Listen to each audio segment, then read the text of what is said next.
எல்லாருக்கும் தெரியும். இன்றைக்கு ஈராக்கோடு நெருங்கிய அந்த பகுதியில் இருந்த அரசர், அந்த மன்னன் ஆட்சியை பிடிக்கின்ற போது அக்காடியா என்ற மொழி பேசக்கூடியவர்களும் சுமேரியா மொழி பேசக்கூடியவர்களும் சேர்ந்து அந்த ஆட்சிக்கு கீழே வராங்க. இந்த மன்னனுக்கு புரியுது, தனித்தனி மொழி பேசினால் இவர்களை பிரித்தாள முடியாது, ஒரே மொழியாக இருக்க வேண்டும்.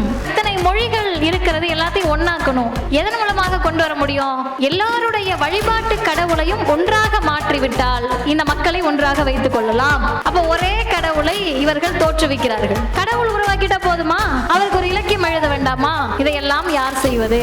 என் மகள் எட்ஹெடுவானா செய்வாள். 2 கடவுளை சேர்த்து புதுமையான முதல் கடவுளை படைத்ததும் இங்கே எட்ஹெடுவானா என்ற பெண்ணாக தான் வரலாற்றில் இருந்திருக்கிறார்.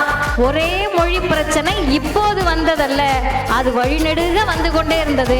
நாம் தற்காத்து நின்றதால் இங்கு பல்வேறு மொழிகள் இந்தியாவில் இருந்திருக்கிறது.